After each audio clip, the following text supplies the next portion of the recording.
Welcome back, everybody, to the Deep Dive. Today we're taking a deep dive into something I think we all kind of struggle with a little bit, making the most of our time. Yeah. We're using this great episode from the English Leap podcast as our springboard for today's conversation. Okay.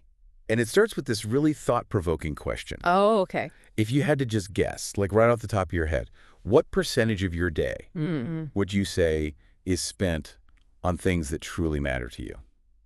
That's a good one. It's a big question, right? Yeah, it is. And for most of us, it's probably a lot less than we'd like to admit, huh? It is, and it's funny because we only get like 4,000 weeks in a lifetime. Yeah, that's crazy when you think about it that way. Yeah. But this podcast goes beyond just realizing we're wasting time. It actually gives us some tools to, change things. Yeah, I like that.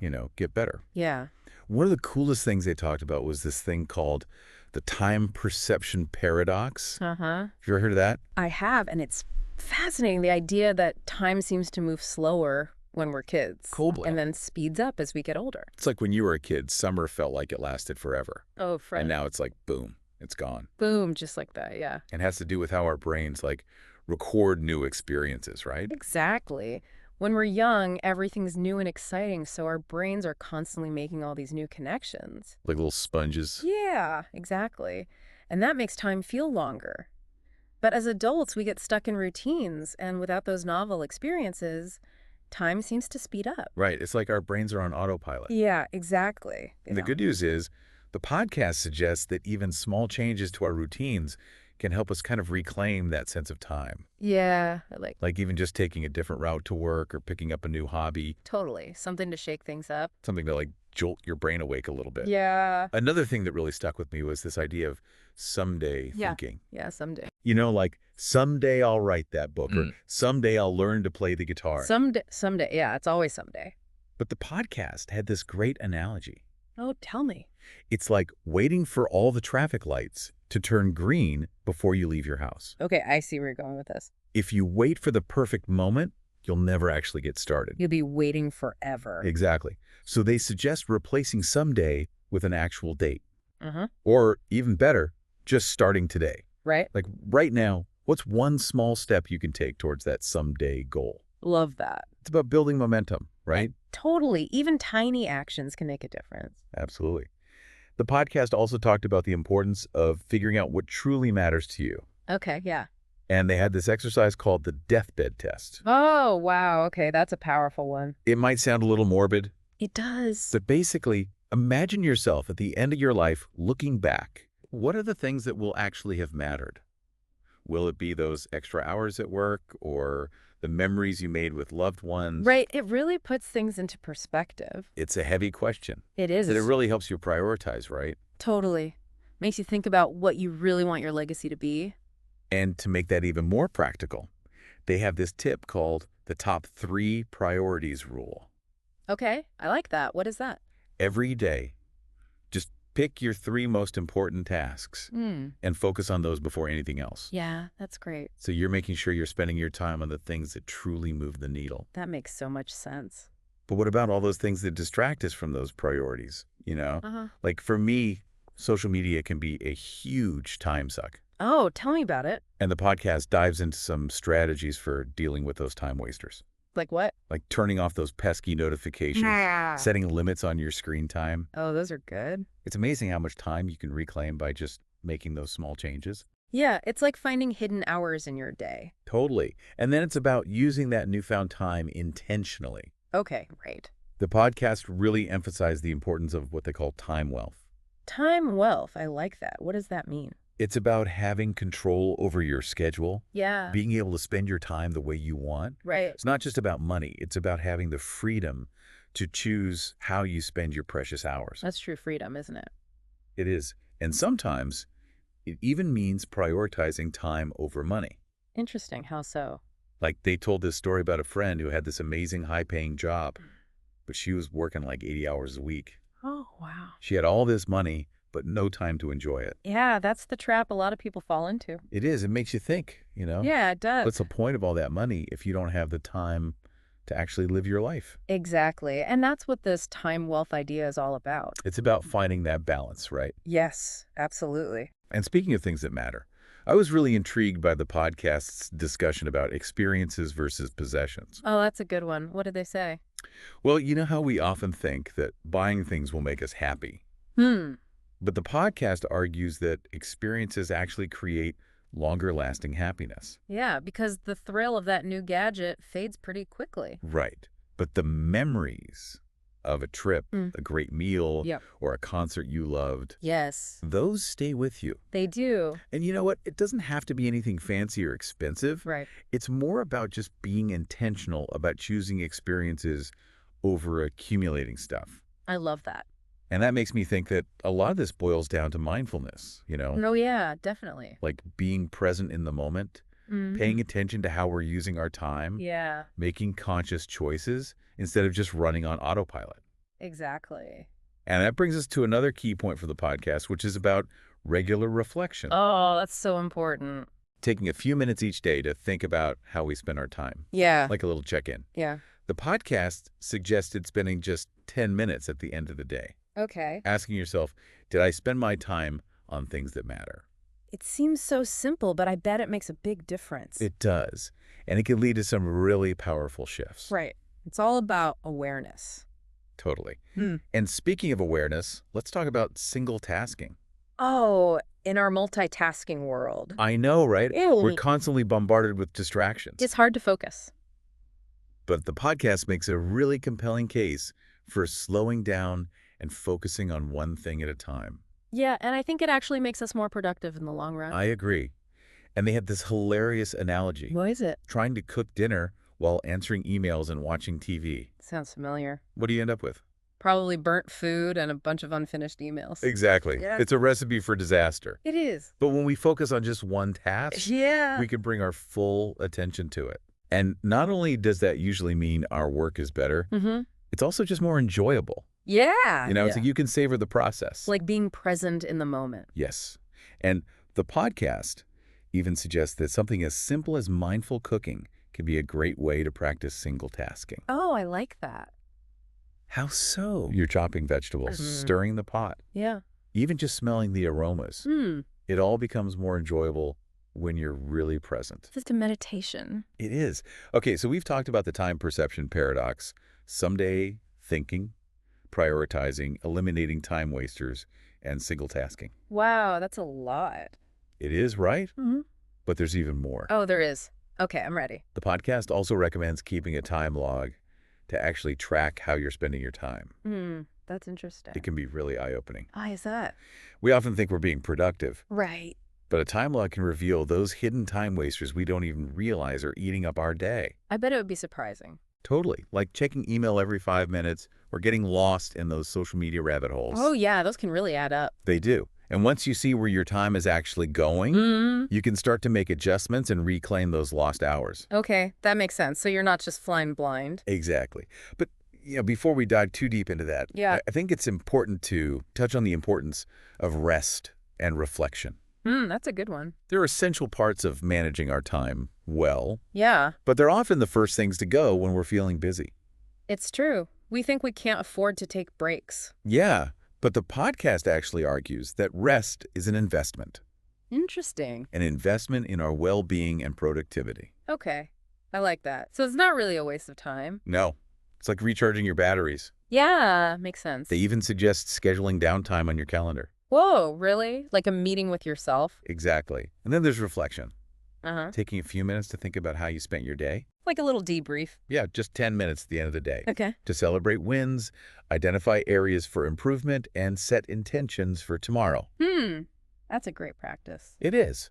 And you know what? Speaking of setting intentions, they also brought up this idea of time buffers.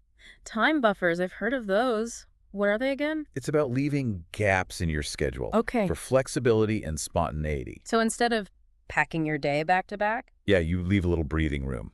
Makes sense. Like they use this great analogy in the podcast. Okay. If you stack dominoes too close together, Uh-huh. one little nudge and the whole thing collapses. Oh, yeah, that's a good one. But when you have some space between them, they can absorb the impact. Makes you more resilient. Exactly. And those buffers can also be opportunities for spontaneity, right? Yeah, I like that. Instead of rushing to the next thing, Right. you can say yes to a spontaneous coffee date, take a walk at the park, Yeah. or Just savor a quiet moment. It's like creating space for life to happen. It is. It's about leaving room for magic. I love that. But I know what you're thinking. What am I thinking? I don't have time for time buffers. Well, it's true. Our schedules are already so packed. But the podcast argues that it's not about finding extra time. Okay. It's about making different choices with the time you already have. So it's about shifting your priorities, being more intentional about how you structure your day. Yeah, that makes a lot of sense. And, you know, the podcast got me thinking about something else. Oh, what's that? They talk a lot about managing time, but what about creating time? Creating time. Now, that's a fascinating concept. Right. It's like we often think of time as this fixed resource. Yeah.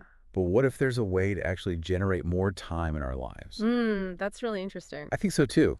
I'm really curious to explore that idea further. Me too. Let's do it. It's almost like we think time is going to like run out or something. Yeah. But what if we could bake a bigger pie? That's what this podcast really got me thinking about. That's a great way to put it. It's about realizing we have more control than we think we do, right? Right. Like we're so quick to say yes to things. Oh, all the time. Just out of habit, you know? Yeah, or obligation. Or obligation, even if we don't really want to do them or they don't even align with our values. Yeah, it's like we're on autopilot. Totally, just going through the motions. What if we just stopped and asked ourselves, does this actually matter to me? Right. Or is this bringing me joy? Yeah. And if not, maybe it's time to say no and reclaim that time for something that does. That's how you create space for new things. Exactly. For new possibilities, new experiences, new connections. That's where the magic happens. I love that it's like decluttering your schedule and your life at the same time. It is. It's about moving from scarcity to abundance. I like that. You know? Like not just with time, but with everything. Yeah, shifting that mindset. It's huge. Instead of thinking, I don't have enough time. Yeah, there's not enough to go around. What if we said, I have the power to shape my time? It's like you become the architect of your own time. That's it. And that's where the empowerment comes in, right? Totally. The podcast really drove that point home. It did. And I think it also ties into their discussion about experiences versus possessions. Oh, yeah. That was a good one. Remind me what they said about that. Well, they were talking about how we tend to think buying things will make us happy. Material things, yeah. But they argued that experiences actually create more lasting happiness. Yeah, I mean, that new phone is going to be old news in like a week. Exactly. But a trick you took, Uh-huh. or a special meal you shared with friends, Oh, totally. those memories stick with you. It's true. And those experiences don't have to be like these big, elaborate things, you know? Right. You could just be going for a walk in nature. Yeah, or trying a new recipe. Or just having a meaningful conversation with someone. It's about savoring those little moments. And being present.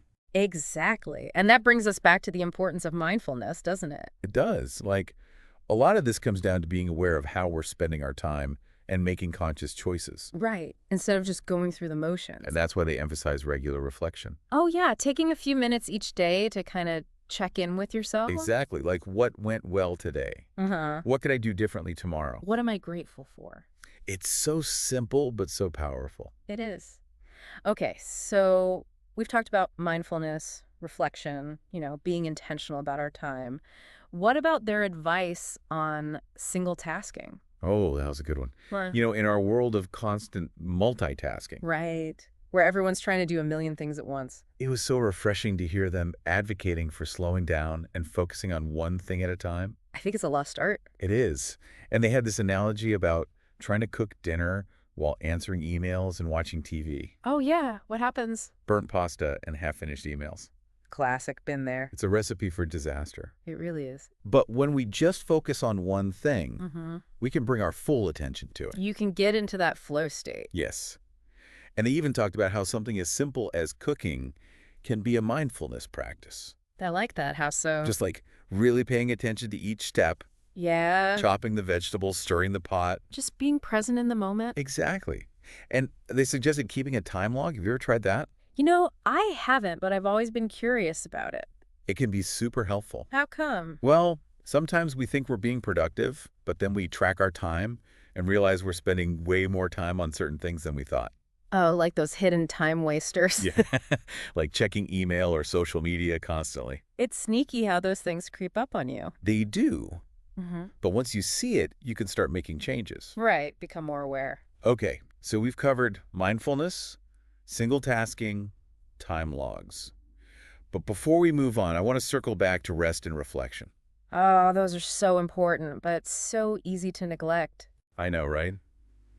We always feel like we don't have time. especially in our always-on culture. But the podcast made a great point about rest actually being an investment in our well-being and productivity. Like recharging your battery. Exactly. Yeah. And they even suggested scheduling downtime on your calendar. I love that. It's like actually blocking out time for rest. It's a game changer. And then there's reflection, taking a few minutes at the end of the day to think about how you spent your time. Yeah. Did I live up to my values today? Am I on the right track? Yeah, it's a great way to course correct. It is. And speaking of course correcting, they talked about this idea of time buffers. Oh, time buffers, those are essential. They are. It's about building in some flexibility into your schedule. Instead of jamming everything in back to back. Exactly. They have that great analogy about the dominoes. Oh yeah, one little nudge and the whole thing falls apart. But when there's space between the dominoes, they can absorb the impact. So you're more resilient to those unexpected things that come up. Exactly. And those buffers can also be opportunities for spontaneity. Oh, totally. Like instead of rushing off to the next thing. You can say yes to an impromptu coffee date or take a walk in the park. Or just sit and enjoy a quiet moment. Yeah. It's about leaving room for life to happen. And those are often the moments where the most magical things occur. It's true. Mm. But I know it's hard to make time for time buffers when you're already feeling so busy. Yeah, it seems counterintuitive. But the podcast argues that it's not about finding extra time. It's about making different choices. Exactly. It's about shifting your priorities Yeah, deciding what truly matters. and being more intentional about how you structure your day. Okay, that makes sense. But this whole conversation has me thinking. What's up? We're talking about managing time, Uh-huh. but what about creating time? Creating time, that's a powerful idea. Right. Like, what if we could actually generate more time in our lives? I think we can. Tell me more. Well, it starts with recognizing that we often say yes to things out of obligation or habit. Even when they don't line us up. Yeah. And by saying no to those things, we can reclaim that time and invest it in things that do light us up. So it's about being more selective about how we spend our energy. Exactly. And it's about shifting our mindset from scarcity to abundance. Okay, I'm liking where this is going. Me too. It's about realizing that we have more control over our time than we think we do. We have the power to create the life we want. Absolutely. And I think that's a perfect segue into our next topic. Oh, what's that? I want to dive deeper into this idea of creating time. Let's do it. It's like we're trying to fit all these obligations and commitments into a box that's already full. Yeah, and then we wonder why we feel so squeezed. Exactly. Hmm. But what if instead of trying to cram more in, we started taking things out? Decluttering our schedules, huh? Yeah. Like, think about all the things you say yes to out of obligation or habit. Those things that don't really light us up. Right. What if we started saying no to those things? And freed up that time and energy for something that does excite us. Exactly. I think that's a huge part of creating time. It's about making conscious choices. Instead of just letting life happen to us. Right. It's about stepping into the driver's seat. Becoming the architects of our own time. I love that. And the podcast made this interesting distinction between managing time and creating time. Oh, yeah. What was that again? It's like we often focus on managing the time we have. Like using calendars and to-do lists. Right. But what if we could actually generate more time? That's a powerful idea. I think it starts with that mindset shift, From scarcity to abundance. Yes. Instead of thinking, I don't have enough time, what if we said, I have the power to create the time I need? It's like taking back control. It is. And I think that's what this whole conversation has been about. Empowering ourselves. Exactly. Realizing that we have more agency than we think we do. And that we can design a life that feels spacious and fulfilling. This has been such an amazing deep dive. I know, it's really made me think about my relationship with time in a whole new way. Me too. It's like we've uncovered all these hidden tools and strategies. And it's all about using those tools to create a life that truly aligns with our values and priorities. So before we wrap up, is there one final thought you'd like to leave our listeners with? We've talked a lot about managing time, creating time, all these different strategies. Yeah. But ultimately, it all boils down to this. What does time wealth look like for you? That's a great question. What would it feel like to have true freedom and agency over your time? What would you do with that freedom? Those are powerful questions for all of us to ponder. And on that note, We encourage you, dear listener, to take some time this week to reflect on everything we've discussed today. Yeah, what resonated with you the most? What one small change can you make to start reclaiming your time and living a more intentional life? Remember, every moment is a precious opportunity. Let's make them count. Absolutely. Until next time, may your days be filled with purpose, joy, and that beautiful sense of time wealth. Thanks for joining us on the deep dive.